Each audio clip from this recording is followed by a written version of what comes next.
जाओ गरुड़।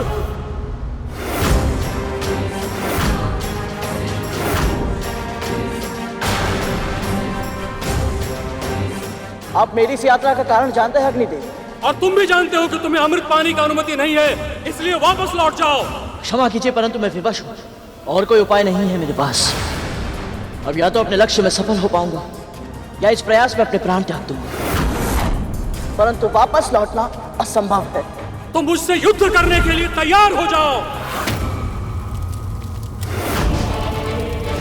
लगता है अग्निदेव मेरी उपस्थिति से क्रोधित है। अब इनके क्रोध का सामना कैसे करूंगा मैं?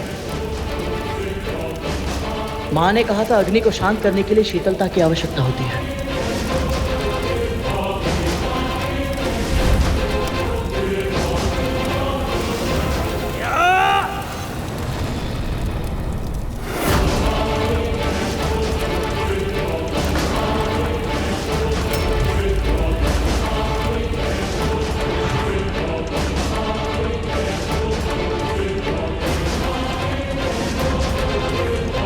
क्या हुआ गरुड़? युद्ध करो मुझसे। कैसे भैया? साक्षात अग्नि है आप। दीपक के रूप में भगवान के मंदिर को प्रकाशित करते हैं। हवन कुंड में ऋषियों की आहुतियां आपके द्वारा ही प्रभु तक पहुंच पाती हैं। सृष्टि में सभी को समान दृष्टि से देखते हैं आप। राजा हो या निर्धन, सभी के देह को अंत में आप ही स्वीकार करते हैं। और सत्य तो यह है कि आपके बिना जीवन की कल्पना करना भी असंभव है। जठराग्नि के रूप में हर प्राणी के उदर में बसते हैं। यदि आप ना हो तो भोजन तक नहीं पच सकता।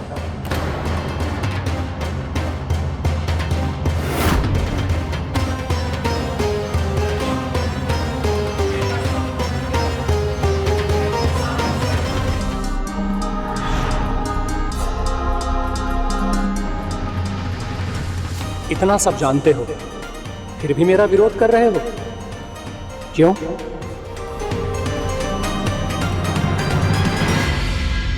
क्योंकि मुझे अपने इस लक्ष्य के लिए प्रेरणा आप ही से मिली है। हाँ भैया, मेरी माँ की मुक्ति मेरे जीवन का एकमात्र लक्ष्य है। और इसका आभास मुझे जिसने सबसे पहले कराया था वो आप ही थे। ये क्या कह रहा है गरुड़? अग्निदेव ने ऐसा कब किया? ये जानने के लिए तो हम दोनों भी उत्सुक हैं। जब मैं डिम में था तो मुझे आभा के अतिरिक्त और कुछ समझ नहीं आता था। जब भी माँ मेरे निकट आती थी तो मुझे उष्णता का आभास होता था।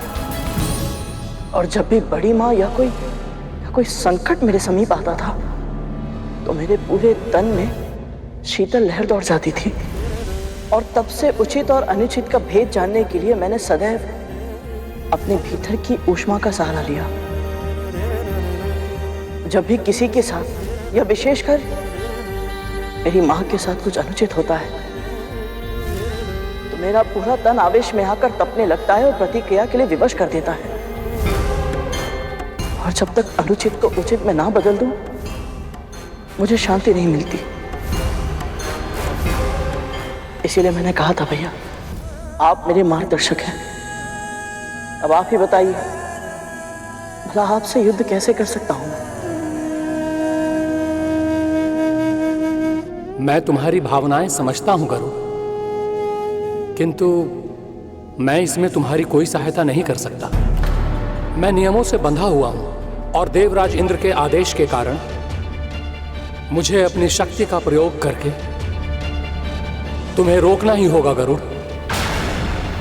सावधान हो जाओ गरुड़।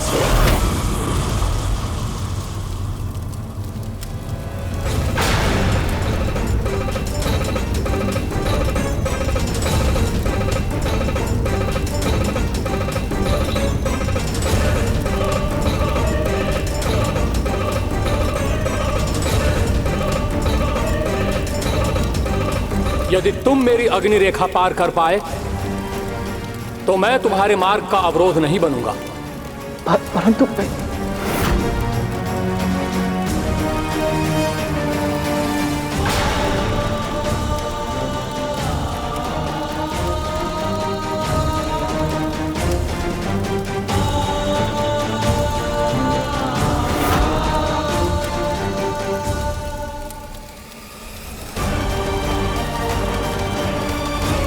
प्रभु मेरा मार्गदर्शन कीजिए ताकि अपने गुरु नर नारायण से ली शिक्षा की मैं लाज रख सकूं।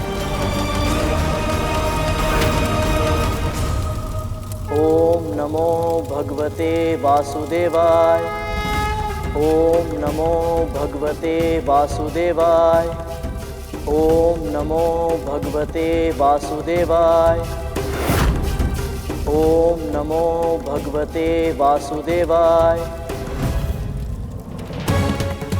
ओम नमो भगवते वासुदेवाय।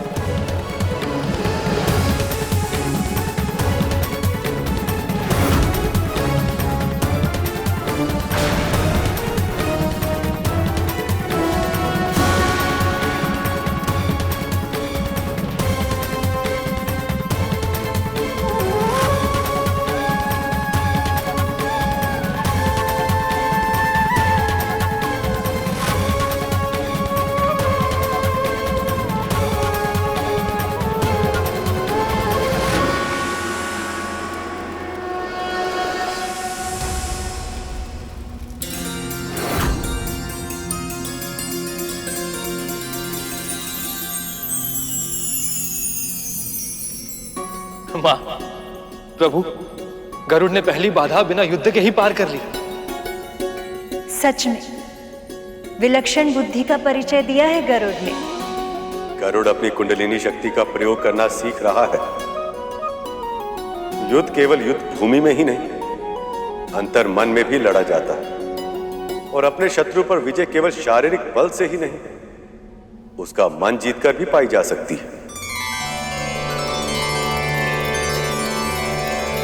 ये प्रमाण देकर गरुड़ ने एक और परीक्षा को पार कर लिया, पर अभी अनेक चरण शेष। गरुड़ के संकट अभी और बढ़ने वाले हैं, क्योंकि इस हार से देवराज इंद्र के क्रोध की अग्नि और भी अधिक तीव्रता से धधक उठेगी। केवल देवताओं के ही नहीं, सृष्टि के समस्त प्राणियों के भविष्य पर प्रश्न चिन्ह लगाकर लौट आए हैं आप। गरुड़ की बातों से ही हार गए आप। ना तो उसे वापस भेजा और ना ही उसे युद्ध के लिए बाध्य किया, बल्कि उसे आगे बढ़ने का मार्ग तक दे दिया।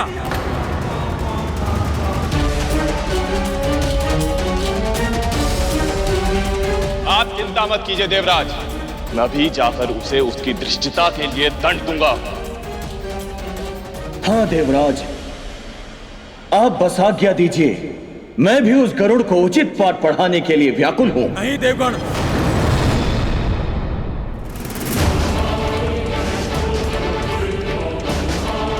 यदि और समय व्यर्थ हुआ तो परिणाम भयानक हो सकता है।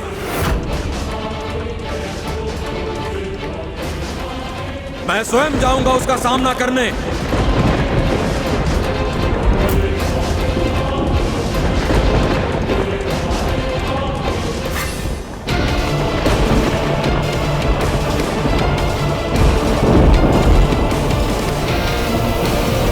देवराज इंद्र स्वयं जा रहे हैं गरुड़ को रोकने। लगता है अब सारे देवता गरुड़ के विरुद्ध युद्ध छेड़ देंगे। ओम नमो भगवते वासुदेवाय। ओम नमो भगवते वासुदेवाय। ओम नमो भगवते वासुदेवाय।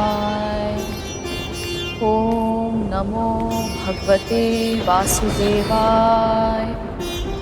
ओम नमो भगवते वासुदेवाय। ये तो अनिष्टता के संकेत है, न जाने क्या होगा। ओम नमो भगवते वासुदेवाय। गरुड़!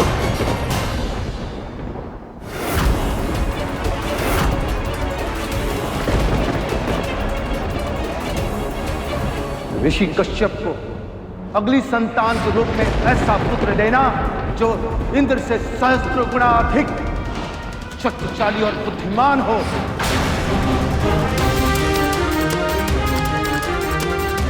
अमृत पर किसका अधिकार होगा, यह निर्णय करने का अधिकार केवल परम प्रभु विष्णु का है।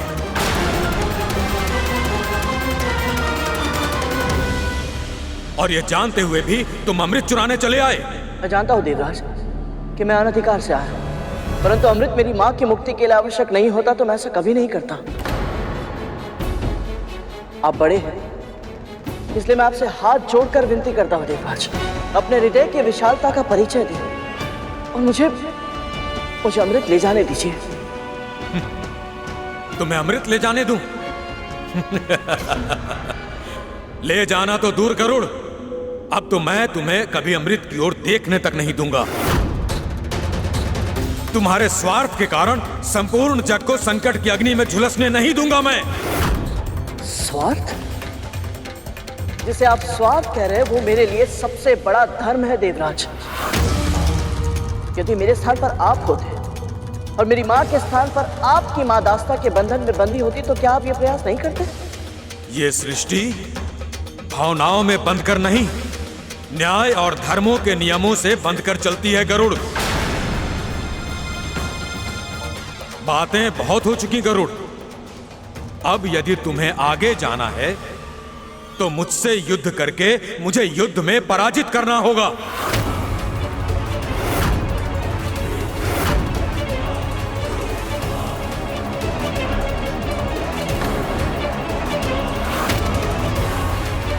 अपनी मां के स्वतंत्र जीवन के लिए यदि मुझे अपने भाई से भी युद्ध करना पड़े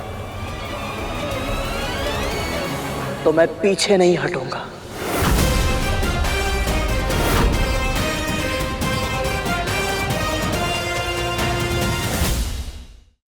प्रभु, गरुड़ देवराज इंद्र के साथ युद्ध कैसे कर सकता है? उसने आज तक केवल असुरों का सामना किया है। असुरों को हराना और देवराज इंद्र से युद्ध करना एक समान नहीं है प्रभु। असुर शीघ्र ही आवेश में आ जाते हैं। उनका क्रोध उनसे 2 पग आगे चलता है और बुद्धि 2 पग पीछे। परंतु देवराज इंद्र में यह अवगुण नहीं है। संसार के श्रेष्ठतम गुरुओं ने उन्हें युद्ध नीति सिखाई है। वर्षों का अनुभव है उनके पास।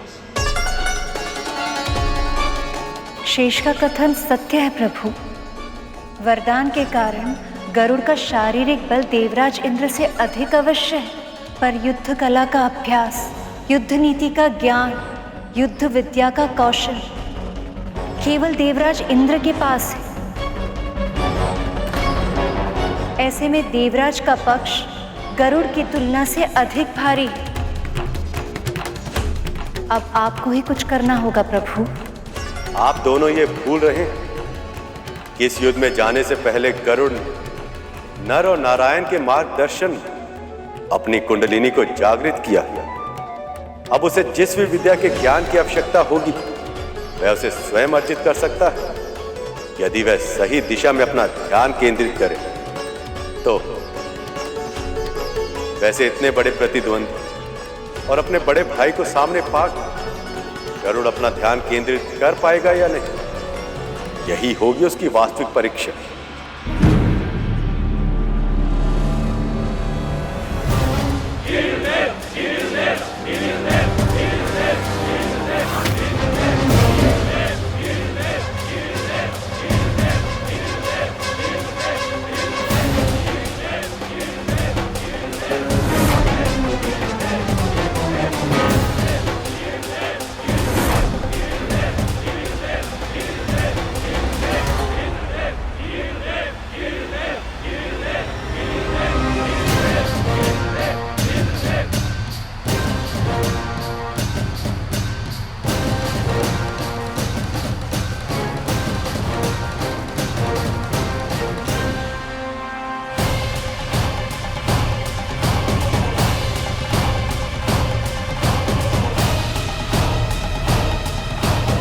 ये गरुड़ इंद्रदेव का कैसे सामना कर पाएगा?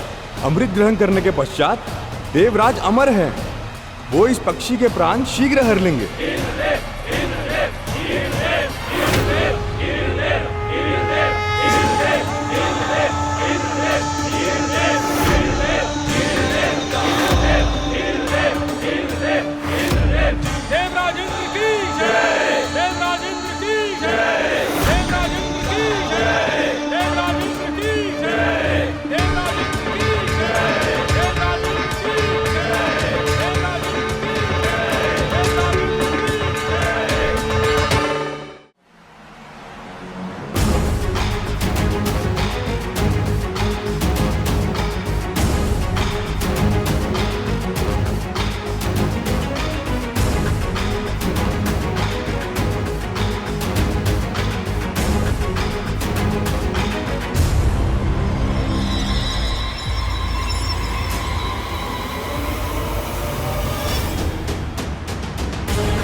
तो अशुभ संकेत है माँ।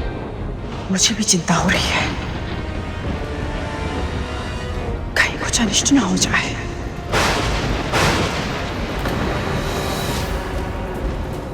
ओम नमो भगवते वासुदेवाय। ओम नमो भगवते वासुदेवाय।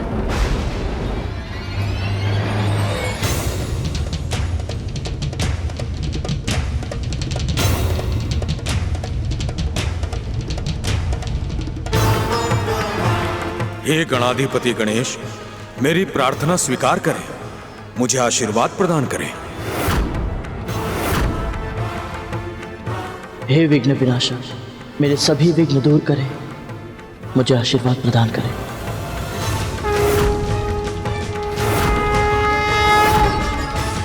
दोनों एक साथ गणेश को स्मरण कर रहे हैं। अब गणेश किसे देंगे अपना आशीर्वाद?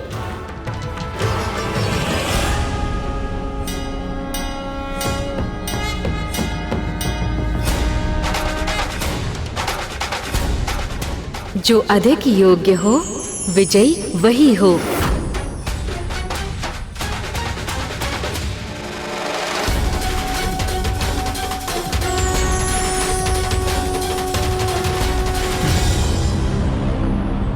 पिताजी, मुझे आशीर्वाद प्रदान करें। पिताजी, मुझे आशीर्वाद प्रदान करें।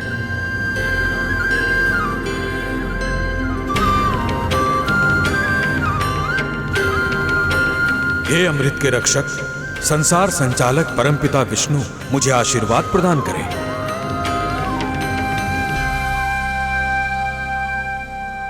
संसार की हर माँ के सम्मान के रक्षक परमपिता विष्णु, मुझे आशीर्वाद प्रदान करें।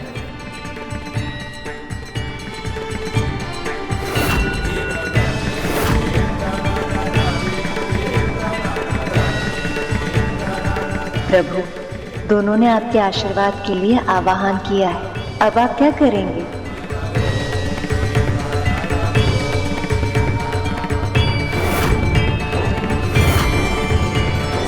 धर्म की जय हो।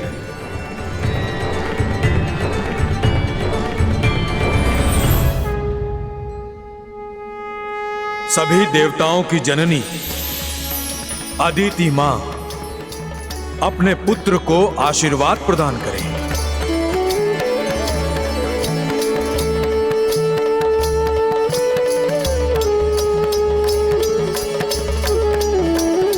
हे ललिता मां,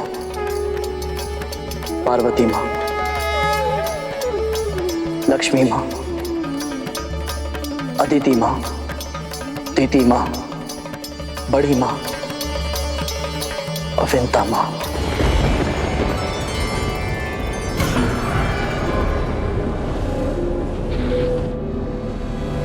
आज जो मैं करने जा रहा हूं वो केवल अपनी मां की मुक्ति के लिए नहीं, मातृत्व की शक्ति के सम्मान के लिए करने जा रहा हूं।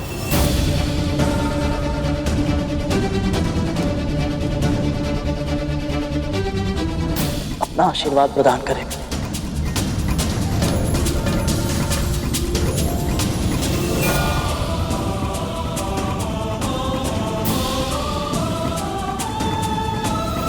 आपका पुत्र आपसे आशीर्वाद मांग रहा है देवी, और आपको यह भी ज्ञात है कि वो जो कार्य करने गया वो मेरी इच्छा के विरुद्ध। क्या आप उसे विजयी होने का आशीर्वाद देंगी?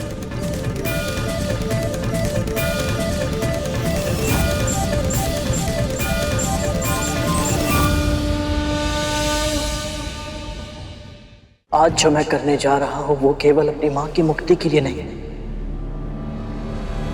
मातृत्व की शक्ति के सम्मान के लिए करने जा रहा हूं।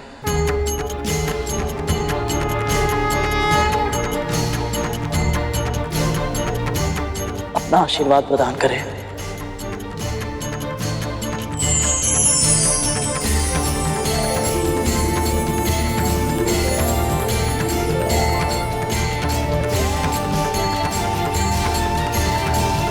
मेरा आशीर्वाद सदैव तुम्हारे साथ है गरुड़। प्रभु, मैं उस पुत्र को क्या आशीर्वाद दे सकती हूँ जो स्वयं मुझे वरदान स्वरूप मिला है। आज पहली बार मैं गरुड़ की जीत की कामना कर रही हूँ। हे प्रभु, उसे सफल करना।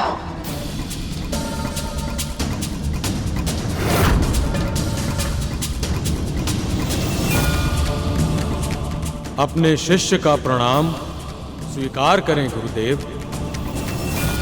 मुझे आशीर्वाद प्रदान करें।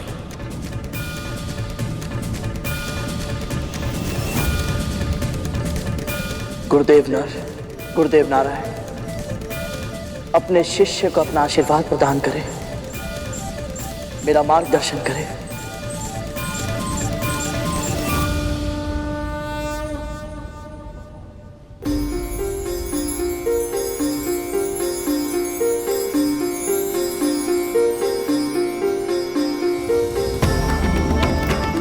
इंद्र के साथ द्वंद्व करना गरुड़ के लिए बहुत ही कठिन साबित होगा, किंतु हम उसकी सहायता करने का प्रयास करेंगे।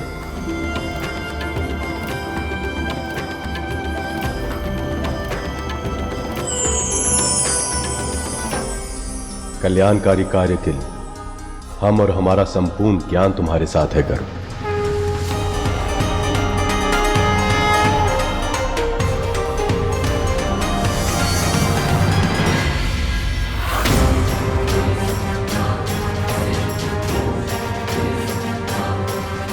गरुड़ की शक्ति असीम है, किंतु इंद्र का अनुभव गरुड़ को हानि पहुंचा सकता है।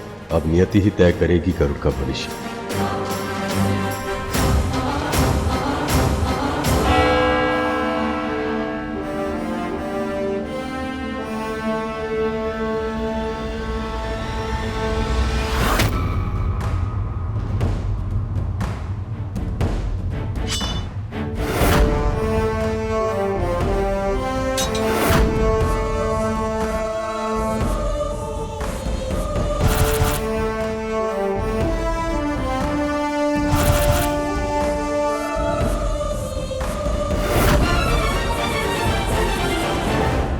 गरुड़ भी मेरे पुत्र के समान है। दोनों में से कोई भी जीते, किंतु एक मां की पराजय तो निश्चित है।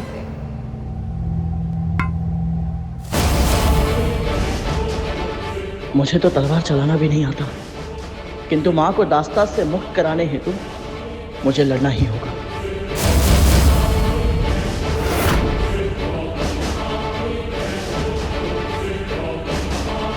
अरे ये क्या देवराज के सामने टिकेगा? इसे तो तलवार और ढाल पकड़ना भी नहीं आता। सब कोई गरुड़ को कम आंक रहे हैं, किंतु ये भूल रहे हैं कि गरुड़ की शक्ति पिताजी से सहस्त्र गुना अधिक है।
मैं असहाय हूँ प्रभु, मेरी सहायता करें, मुझे कोई मार्ग दिखाइए।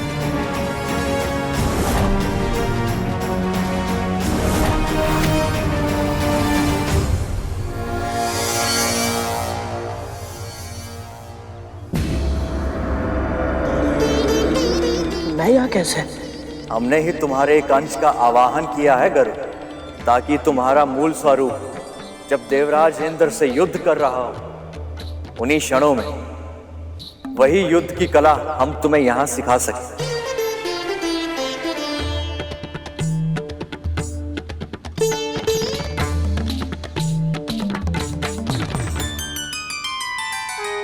अब आरंभ करते हैं गरुड़।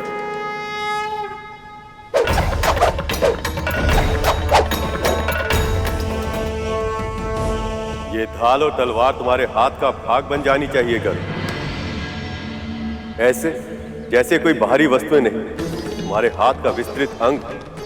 तब तुम इसका संचालन अपनी इच्छा के अनुसार मुक्त भाव से कर पाओगे।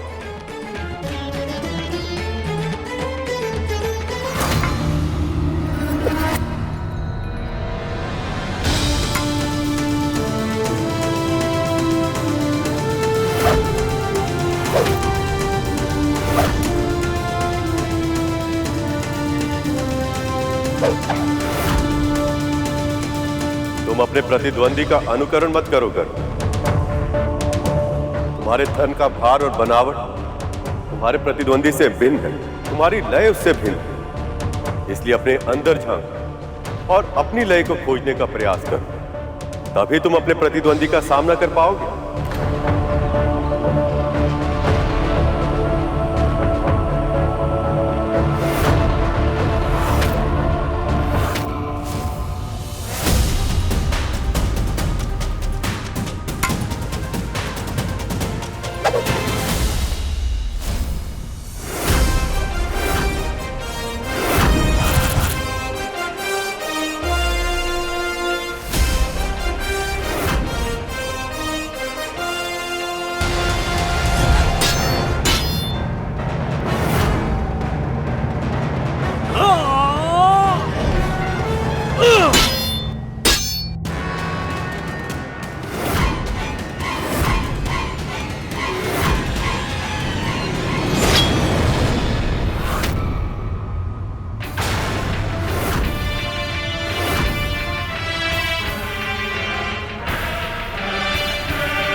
मुझे लगा था कि गरुड़ देवराज इंद्र के सामने एक क्षण भी नहीं ठहर पाएगा।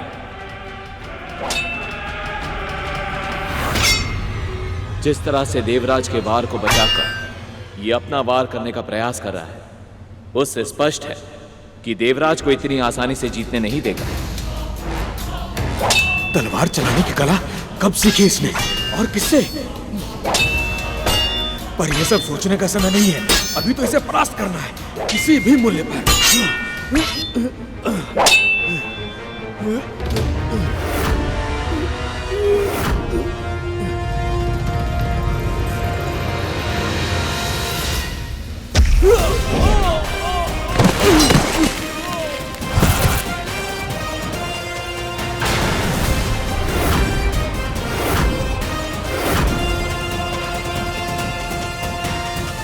गरुड़ ने जो निश्चय किया है वो कार्य वो अवश्य पूरा करेगा।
देवराज इंद्र हार गए? पराजित हुए देवराज। गरुड़ की विजय हुई। असंभव को संभव कर दिखाया गरुड़ ने।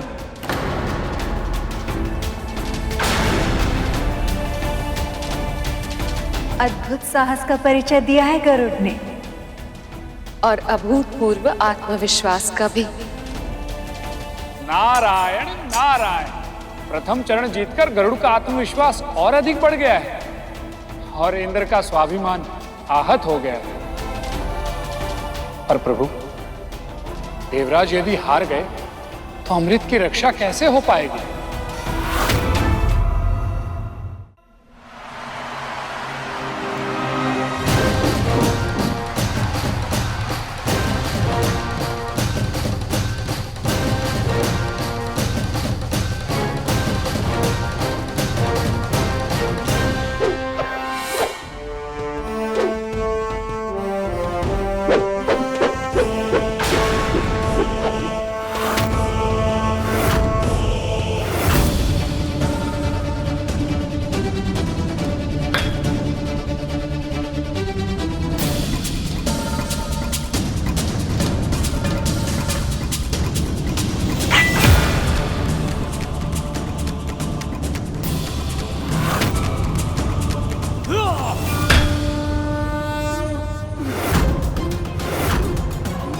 अब आनंद आएगा।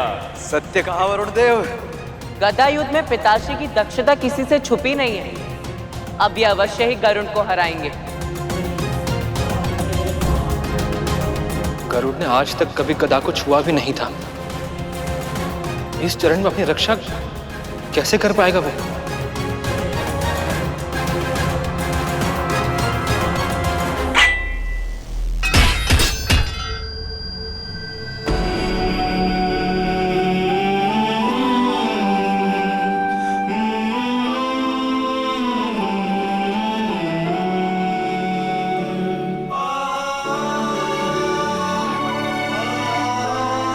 मैंने सारे प्रयास करके देख ली गुरुदेव, परंतु इनके वारों का क्या प्रत्युत्तर दूं, मुझे कुछ समझ नहीं आ रहा। गदा एक ऐसा शस्त्र है गरुड़, जिसके दंड को सही स्थान पर पकड़े जाने के बाद उसका कुशल संचालन संभव।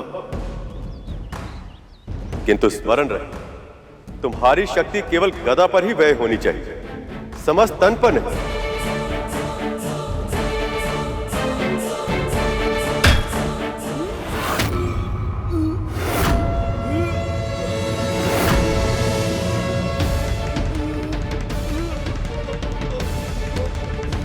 इसने गदा को सही ढंग से पकड़ना सीख लिया है। अब और समय गंवाए बिना ही इसे पराजित करना होगा।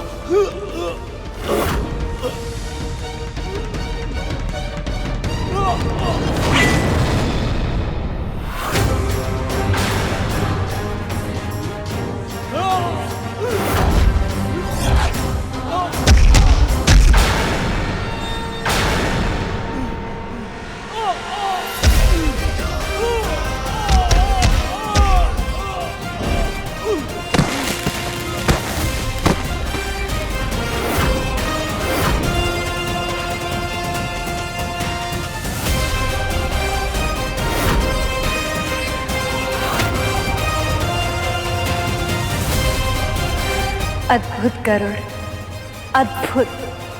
इतना बल, ऐसा अविश्वसनीय सामर्थ्य। हमने जो सोचा था उसके बिल्कुल विपरीत हो रहा है। मैं तो सोच रहा था कि अमृत का पान होने के बाद भी यदि देवराज हार गए और गरुड़ ने अमृत ले जाकर नागों को दे दिया तो फिर क्या होगा? यदि आज मैं अमृत की रक्षा नहीं कर पाया तो नागों से संसार की रक्षा कैसे कर पाऊंगा?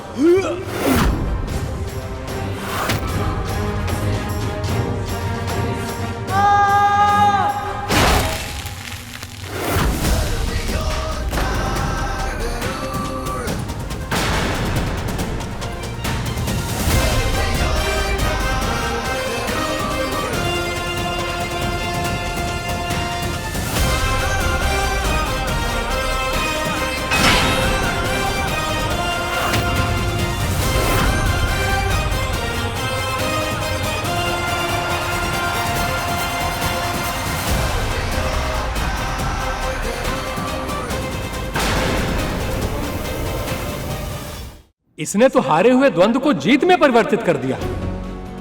आपने सत्य कहा था पिताश्री। देवराज इंद्र के युद्ध कौशल का बहुत ही कुशलता के साथ सामना किया है गरुड़ ने। अभी युद्ध समाप्त नहीं हुआ है पुत्र, अभी देखना शेष है कि आने वाले चरणों में यह कैसा प्रदर्शन कर पाएगा। इस युद्ध में पराजय की ग्लानि चाहे किसी का भाग्य बने और जीत का मुकुट चाहे किसी के शीश की शोभा बढ़ाए, आपके लिए तो समस्या विकट ही है प्रभु।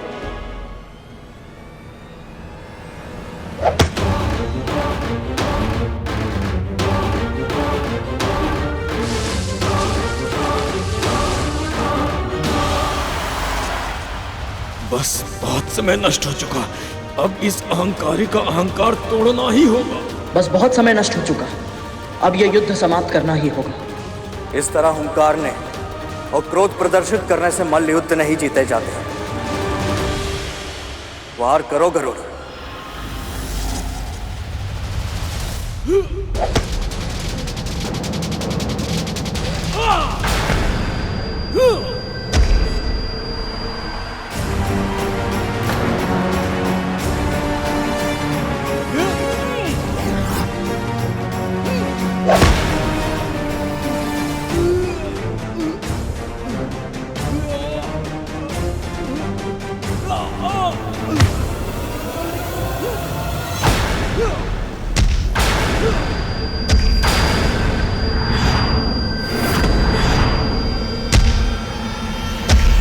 ये क्या हो रहा है मां?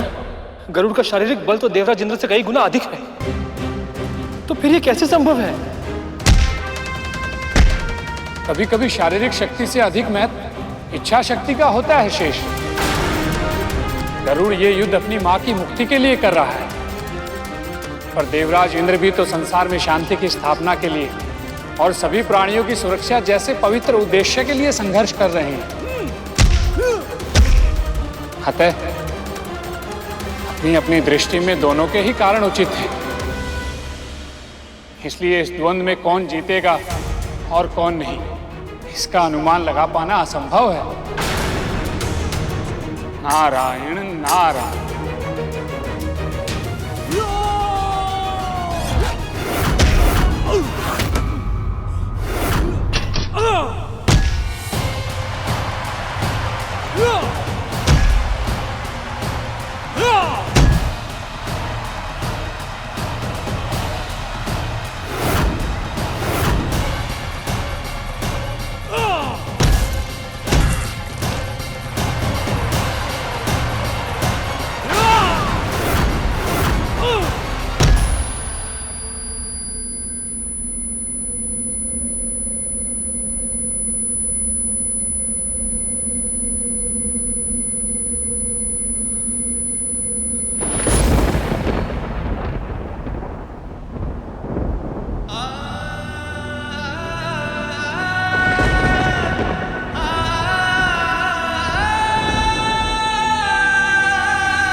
देवराज इंद्र की जय, देवराज इंद्र की जय, देवराज इंद्र की जय, देवराज इंद्र की जय, देवराज इंद्र की जय, देवराज इंद्र की जय, देवराज इंद्र की जय।